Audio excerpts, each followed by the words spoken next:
مکا وجہ کن فکا در اللہ المکنون سر اللہ المخزون عالم ما کانا وما یکون آب و گل انبیاء جانو دل اسفیاء مطلع ہر سعادت مقطع ہر سیادت خلاصہ کائنات فخر موجودات حضور احمد مجتبی محمد مصطفیٰ ارواحنا فدا صلی اللہ تعالی علیہ وآلہ وصحبہ وبارک وسلم کی بارگاہ بے کس پناہ میں جس طریقے سے پڑھاؤں بلند آواز سے میرے ساتھ مل کر پڑھیں الصلاۃ والسلام علیک یا رسول اللہ، الصلاۃ والسلام علیک یا نبی اللہ، الصلاۃ والسلام علیک یا حبیب اللہ وعلى آلك وأصحابك يا نور الله صلى الله تعالى عليك وسلم۔ اٹھا دو پردہ دکھا دو چہرہ کہ نور باری حجاب میں ہے، زمانہ تاریک ہو رہا ہے کہ مہر کب سے نقاب میں ہے، نہیں وہ میٹھی نگاہ والا خدا کی رحمت ہے جلوہ فرما، غضب سے ان کے خدا بچائے جلال باری عتاب میں ہے، کریم ایسا ملا کہ جس کے کھلے ہیں ہاتھ اور بھرے خزانے، بتاؤ اے مفلسوں کے پھر کیوں تمہارا دل اضطراب میں ہے، وہ گل ہے لبہائے نازک ان کے ہزار جھڑتے ہیں پھول جن سے، گلاب گلشن میں دیکھے بلبل یہ دیکھ گلشن گلاب میں ہے، کھڑے ہیں منکر نکیر سر پر نہ کوئی حامی نہ کوئی یاور، بتا دو آ کر میرے پیمبر کے سخت مشکل جواب میں ہے، خدائے قہار ہے غضب پر کھلے ہیں بدکاریوں کے دفتر، بچا لو آ کر شفیع محشر تمہارا بندہ عذاب میں ہے، کریم اپنے کرم کا صدقہ لئیم بے قدر کو نہ شرما، تو اور رضا سے حساب لینا رضا بھی کوئی حساب میں ہے۔ آج کی یہ محفل دارالعلوم اہل سنت فیضان اشرف کے سالانہ دستار بندی کے موقع پر انعقاد پذیر ہے، اور آپ نے مجھ سے پیشتر شیخ الجامعہ سے ادارے کی کارکردگی کو سماعت کر لیا ہے۔ اللہ تبارک و تعالیٰ کی بارگاہ میں دعا ہے کہ اللہ پاک اس ادارے کو اور جتنے اہل سنت و جماعت کے ادارے تنظیمیں اور تحریکیں ہیں سب کو دن 11ویں رات 12ویں ترقی عطا فرمائے، اور اللہ پاک سب کو حوادث روزگار سے محفوظ فرمائے، اور ہم سب سے وہ کام لے لیں جس سے اللہ اور اس کے حبیب صلی اللہ علیہ وآلہ وسلم راضی ہو جائیں۔ میرے پاس بڑا مختصر سا وقت ہے، مجھے 12 بجے اپنی گفتگو مکمل کرنی تھی، لیکن 11:50 ہو رہے ہیں۔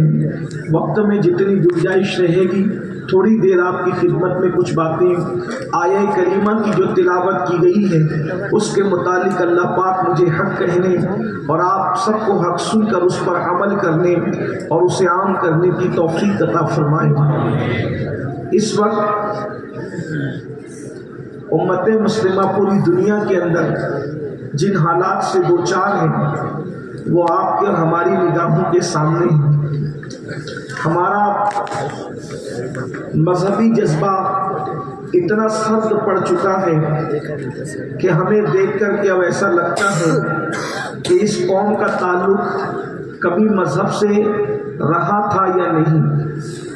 حالات اتنے نازک ہیں کہ اگر دنیا کے مفاد کی خاطر انسان کو کہیں سفر کرنا پڑے تو انسان ہر سفر کرنے کے لیے تیار ہے، اگر دنیا کے نقصان سے بچنے کے لیے انسان کو کہیں جتن کرنے پڑے تو انسان جتن کرنے کے لیے تیار ہے۔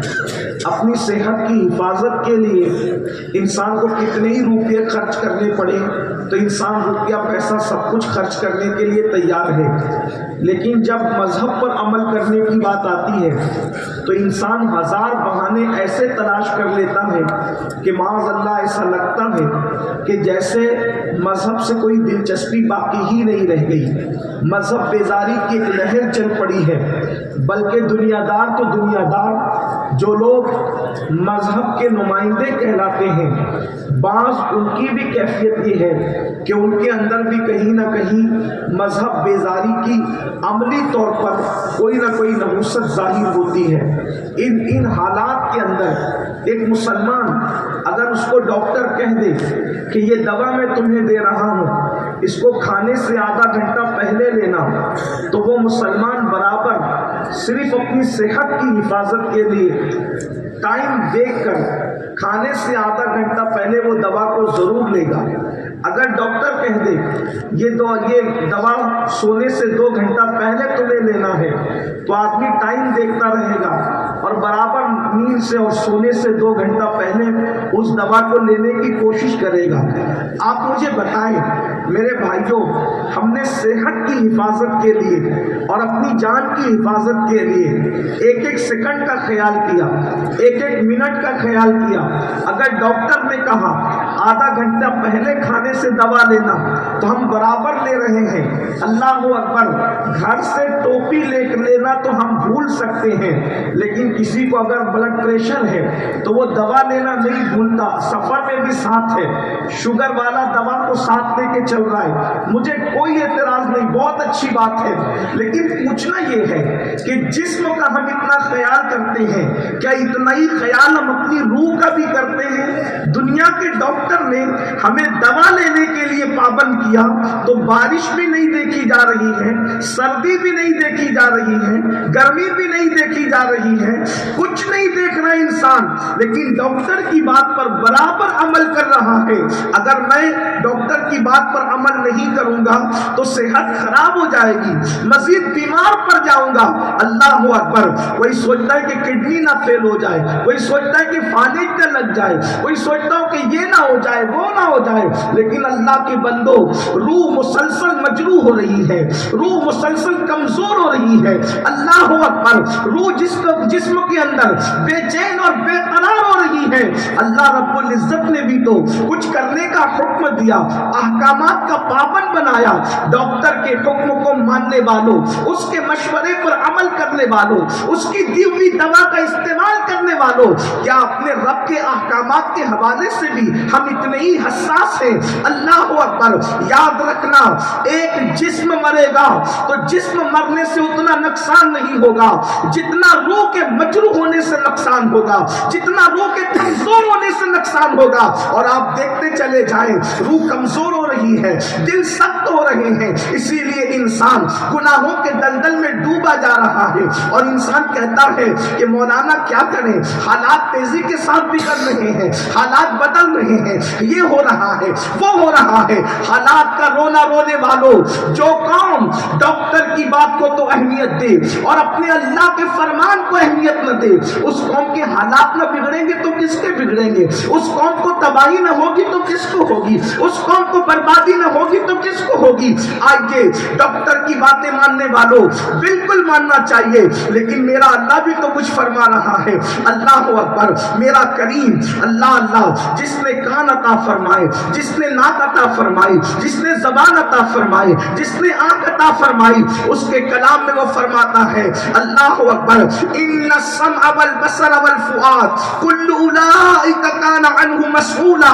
اللہ اکبر، میرا اللہ فرما رہا ہے، تم سے پوچھا جائے گا، تم سے سوال کیا جائے گا۔ کیا سوال کیا جائے گا؟ اللہ اکبر، تمہاری سماعتوں کے بارے میں کہ تم نے کیا سنا تھا، تمہاری سماعتوں کے بارے میں اللہ تم سے حساب لے گا، تمہاری بصارتوں کے بارے میں تم نے دیکھا کیا تھا، اللہ تم سے حساب لے گا۔ اللہ اکبر، تمہارے دل کے جذبات کیا تھے، ایک دوسرے کے لیے تم سوچتے کیا تھے، تمہارے دل میں کیا چلتا تھا، اس سلسلے میں اللہ تم سے سوال پوچھے پوچھے گا، تم سے سوالات کیے جائیں گے۔ اب آپ مجھے بتائیں، اللہ رب العزت نے آنکھیں دی ہے لیکن آنکھوں کا مس یوز کرنے سے منع کیا ہے۔ اللہ نے کان دیے ہیں، کانوں سے غلط سننے سے منع فرمایا ہے۔ اللہ نے دل دیا ہے، اس دل کے اندر غلط سوچنے سے، حرص سے، حسد سے، بغض سے، کینے سے اللہ نے ہمیں منع فرمایا ہے۔ آپ مجھے بتائیں میرے آقا صلی اللہ علیہ وآلہ وسلم کے پیارے دیوانوں، ہم اللہ کی باتوں پر کتنا عمل کر رہے ہیں؟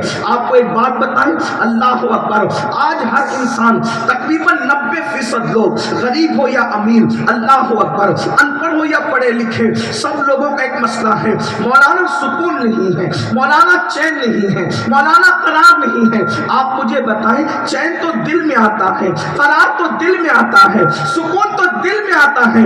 آپ بتائیے، جس دل کے اندر گناہ کی محبت پیدا ہو جائے اس دل میں سکون کیسے ہو سکتا ہے؟ جس دل کے اندر کسی سے حسد پیدا ہو جائے اس دل میں سکون کیسے ہو سکتا ہے؟ جس دل کے اندر کسی کے لیے کینہ پیدا ہو جائے اس دل کو سکون کیسے مل سکتا ہے؟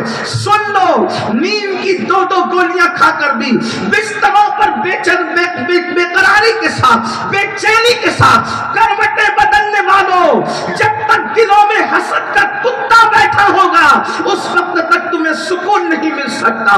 جب تک کہ دلوں کے اندر نفرتوں کا خنزیر بیٹھا ہوگا اس وقت تک قرار کی نیند نہیں آ سکتی۔ یاد رکھنا، دولت کے بلبوتے پر انسان نرم و گدے تو خرید سکتا ہے مگر دولت کے بلبوتے پر انسان سکون کی نیند نہیں خرید سکتا۔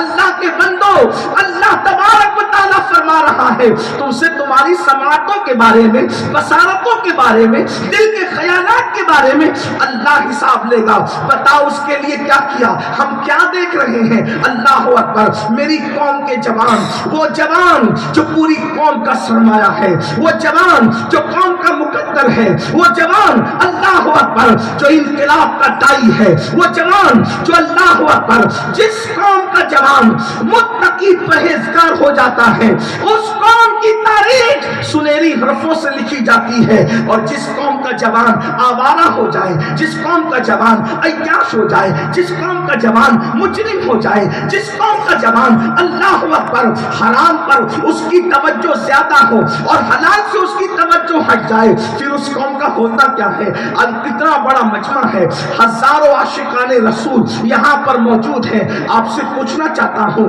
اللہ فرما رہا ہے تمہارے کان اور تمہاری آنکھوں کے بارے میں حساب لیں گے، تم سے سوال کریں گے۔ ذرا ہر آدمی اپنے آپ میں ڈوب کر تو سوچے، آنکھوں سے دیکھتے کیا ہے، نگاہوں کا حال کیا ہے، نگاہوں کی کیفیت کیا ہے؟ آج ہم نے اپنی آنکھوں کو آوارہ بنا دیا۔ اللہ اکبر، لوگ کہتے ہیں نماز میں لذت نہیں آتی، نماز میں لذت کیوں نہیں آتی؟ اللہ اکبر، سید الطائفہ حضرت جنید بغدادی رضی اللہ تعالیٰ عنہ سے کسی نے پوچھا تھا، سرکار مجھے نماز میں لذت نہیں آتی۔ آپ نے ارشاد فرمایا، شاید تو نے کسی زانی کے آنکھوں میں جھانک لیا ہے، شاید تو نے کسی زانی کی آنکھوں میں جھانک لیا ہے، اس لیے تجھے نماز میں لذت نہیں آتی۔ پوچھنا چاہتا ہوں، مجھے بتاؤ، جو زانی کی آنکھوں میں جھانک لیتا ہے اللہ اس سے لذت چھین لیتا ہے، جو خود آنکھوں کے زنا میں مبتلا ہو جائے اسے عبادت میں لذت کیسے مل سکتی ہے؟ اسے عبادت میں لذت کیسے آ سکتی ہے؟ اسی لیے تو ہمیں ہر جگہ اللہ اکبر دل لگتا ہے، مسجد میں دل نہیں لگتا، عبادت میں دل نہیں لگتا۔ یاد رکھنا، جو قوم کے جوان اپنی نگاہوں کی حفاظت کرتے ہیں، اپنی آنکھوں کی حفاظت کرتے ہیں، اللہ اکبر، اللہ کے رسول صادق و مصدوق صلی اللہ علیہ وآلہ وسلم فرماتے ہیں، جو نگاہوں کی حفاظت کرتا ہے اللہ اس کو ایمان کی لذت عطا فرماتا ہے، اللہ اس کو عبادت کی لذت عطا فرماتا ہے۔ اللہ اکبر، سید الطائفہ حضرت سیدنا جنید بغدادی رضی اللہ تعالیٰ عنہ ارشاد فرماتے ہیں، ہو سکے تو تم بکری کے تھنوں کو بھی دیکھنے سے پرہیز کیا کرو، یہ تقوی سے قریب ہے۔ آپ مجھے بتائیں، جو صوفیہ ہمیں بکری کے تھنوں کو دیکھنے سے بھی بچنے کی بات کرتے ہیں، کہتے ہیں کہ یہ تقوی سے قریب ہے۔ سید الطائفہ حضرت جنید بغدادی فرماتے ہیں، نے بیان فرمایا کیا اگر عورتوں کے کپڑے سوکھ رہے ہوں دوپٹے اور ان کے کپڑے تو ان کے سوکھتے ہوئے کپڑوں کو دیکھنے سے بھی بچا کرو، یہ تقوی سے قریب ہے، اس لیے کہ ان کے سوکھتے ہوئے کپڑوں کو، ان کے کپڑے جو پڑے ہوئے ہیں اس کو دیکھنے سے بھی دل کے اندر پاپ اور گناہ کا جذبہ جنم لے سکتا ہے۔ آپ مجھے بتائیں جس مذہب میں بکری کے تھنوں کو دیکھنے سے بچنا تقوی کے قریب ہے، جس مذہب میں عورتوں کے سوکھتے ہوئے کپڑوں کو دیکھنے سے رکنا یہ تقوی سے قریب ہے۔ ایک بات اور سن لیں، حضرت سیدنا عیسیٰ علیہ السلام نے فرمایا عورت اگر کسی جگہ پر بیٹھ جائے اور اس کے بیٹھنے سے اس کے جسم کی گرمی کی وجہ سے وہ جگہ گرم ہو جائے تو جب تک کہ وہ جگہ میں گرمی اس عورت کے جسم کی باقی رہے اس وقت تک مرد اس جگہ پہ نہ بیٹھا کرے، یہ تقوی سے قریب ہے، اس لیے کہ اس کی گرم جگہ پر بیٹھنے سے بھی دل کے اندر زنا اور گناہ کا جذبہ پیدا ہو سکتا ہے۔ آپ مجھے بتائیں جو مذہب تقوی کی بنیاد پر بکری کے تھنوں سے احتیاط کا حکم دے، جو مذہب تقوی کی بنیاد پر عورتوں کے سوکھتے ہوئے کپڑوں کو دیکھنے سے پرہیز کا حکم دے، جو مذہب عورتوں کی بیٹھی ہوئی جگہ جب اس کے بیٹھنے سے گرم ہو جائے اس کو اس جگہ پر بیٹھنے سے پرہیز کا حکم دے، اگر آج اس قوم کے جوان زنا کی فلمیں رات کے 3 بجے تک دیکھیں تو پھر اس قوم کا کیا ہوگا؟ اس قوم کو ترقی کیسے ملے گی؟ میں کسی اور کی بات نہیں کرتا، اپنے آپ میں ڈوب کر سوچو، مجھے نہیں پتا تم کیا کرتے ہو لیکن اپنے آپ میں ڈوب کر کے سوچو، ذرا توجہ تو کرو۔ اللہ تمہاری آنکھوں کے بارے میں تم سے پوچھے گا کہ تم نے کیا دیکھا ہے اور کیا دیکھ رہے ہو۔ یاد رکھنا مولوی صاحب کو دھوکہ دینا آسان ہے مگر مولا کو دھوکہ نہیں دے سکتے، اس لیے نگاہوں کی حفاظت کرو، اور یہ بھی یاد رکھنا جو اپنی نگاہوں کا غلط استعمال کرتا ہے اللہ کے رسول صلی اللہ علیہ وآلہ وسلم فرماتے ہیں قیامت کے دن اس کی آنکھوں میں آگ کی سلاخیں ڈالی جائیں، آگ کی سلاخیں۔ آج اس معاملے میں ہمارا جوان بڑا کمزور ہے، آنکھوں کو ہم نے معاذ اللہ آوارہ کر دیا۔ ہم جب لوگوں کے درمیان ہوتے ہیں تو ولیوں کی طرح بات کرتے ہیں، اور جب ہم تنہائی میں ہوتے ہیں تو ہماری کیفیت کیا ہوتی ہے؟ آئیے ایک حدیث پاک سنیے اور اس کے بعد میں اپنی گفتگو کو مکمل کروں۔ اللہ اکبر۔ ایک دن اللہ کے رسول علیہ السلام نے جنت نعیم کا ذکر فرمایا۔ 8 جنتیں ہیں، جنتیں کتنی ہیں؟ 8۔ جنت الفردوس آپ نے سن رکھا ہے، اسی طرح جنت میں ایک جنت ہے جسے جنت نعیم کہتے ہیں، جنت نعیم۔ اور جب اللہ کے رسول صلی اللہ علیہ وآلہ وسلم نے جنت نعیم کا ذکر کیا اس لیے کہ حضور تو وہ جنت دیکھ چکے تھے، جب بن دیکھے مولوی صاحب جنت نعیم کا ذکر کریں تو انسان کا دل چاہے کہ مجھے یہ جنت ابھی مل جائے۔ جب مولا مصطفیٰ جان رحمت نے جنت کو دیکھ کر جنت کا ذکر کیا اور پھر حضور کی گفتگو کی بات کیا ہے، اللہ کے رسول علیہ السلام کی گفتگو کا انداز کیا ہے، میرے امام کہتے ہیں میں نثار تیرے کلام پر ملی یوں تو کس کو زبان نہیں، وہ سخن ہے جس میں سخن نہ ہو، وہ بیاں ہے جس کا بیاں نہیں، فصحا عرب کے بڑے بڑے تیرے آگے یوں ہے دبے نچے، کوئی جانے منہ میں زبان نہیں بلکہ جسم میں جان نہیں۔ اللہ کے رسول علیہ السلام کی گفتگو بے مثال گفتگو۔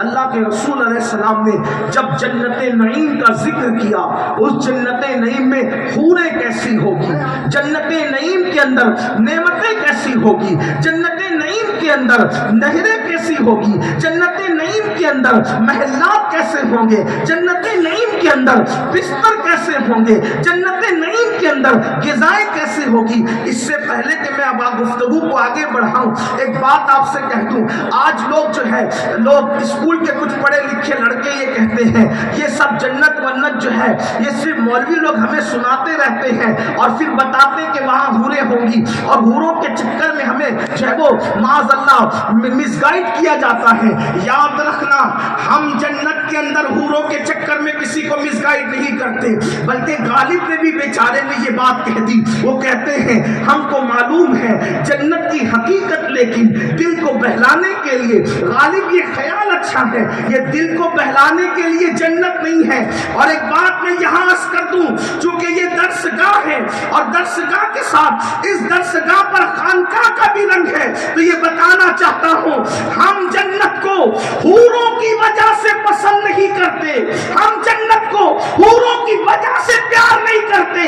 جنت سے صرف اس لیے پیار ہے کہ انشاءاللہ جب جنت میں جائیں گے تو دیدار مصطفیٰ بھی کریں گے، دیدار خدا بھی کریں گے. یہ جو باتیں کہی جا رہی ہے کہ مسلم جوانوں کو مس گائیڈ کیا جاتا ہے حوروں کے نام پر، ارے حور کیا ہے؟ حوروں کی اہمیت اپنی جگہ ہے، لیکن یہ بھی بتایا گیا کہ جب مسلمانوں کی بیویاں جنت میں جائے گی تو حوروں سے زیادہ اللہ مسلمانوں کی بیویوں کو حسن عطا فرمائے. یہ کوئی انسان کا اپنا تخیل اور تصور نہیں ہے، لیکن یہ بھی یاد رکھیں جب جنت نعیم کا ذکر مالک جنت مصطفیٰ جان رحمت نے بیان کیا تو صحابہ کو جنت نعیم کا شوق ہوا، اور صحابہ نے عرض کی یا رسول اللہ جنت نعیم ملے گی کسے؟ اتنی یہ خوبصورت جنت ہے، وہ ملے گی کسے؟ آقا نے کتنی آسان بات کہہ دی جنت نعیم کے حصول کے لیے. وہ تو نہایت سستا سودا بیچ رہے ہیں، جنت کا ہم مفلس کیا مول چکائیں، اپنا ہاتھ ہی خالی ہے. صحابہ نے کہا یا رسول اللہ یہ حسین و خوبصورت جنت نعیم کس کو ملے گی؟ آقا نے ارشاد فرمایا کوئی خوبصورت عورت کسی مرد کے سامنے آ جائے اور مرد کی نظر اٹھ جائے، اور کوئی مرد اس تصور کے ساتھ کہ اللہ مجھے دیکھ رہا ہے اس عورت سے اپنی نظر کو پھیر لے گا، اللہ اس کو بے حساب جنت نعیم میں داخل فرما دے گا. جنت نعیم کا داخلہ صرف اس بنیاد پر ملے گا کہ ایسا کوئی حسن جو آپ کو دعوت نظارہ دے رہا ہو، ایسا کوئی حسن جو آپ کو گناہ کی طرف لے جا رہا ہو، ایسا کوئی حسن جو آپ کو جرائم کی طرف لے جا رہا ہو، ایسا کوئی حسن جو آپ کو زنا کی طرف لے جا رہا ہو، اور اس حسن کو دیکھنے سے آپ نظریں اس لیے جھکا لیں کہ اللہ مجھے دیکھ رہا ہے. اللہ پاک اسی وقت تمہیں جنت نعیم کا بے حساب مستحق قرار دے گا. اللہ تبارک و تعالی ہمیں آپ کو عمل کی توفیق عطا فرمائے. ذہن میں مضامین بہت آتے ہیں لیکن وقت کی قلت دامنگیر ہے، اسی پر میں اپنی گفتگو کو مکمل کرتا ہوں اس دعا کے ساتھ. اللہ پاک سب سے پہلے مجھے اور آپ سب کو عمل کی توفیق عطا فرمائے. گفتگو کے درمیان اگر کوئی غلطی ہو گئی ہو اللہ تبارک و تعالی معاف فرمائے. استغفر اللہ ربی من کل ذنب واتوب الیہ وما علینا الا البلاغ.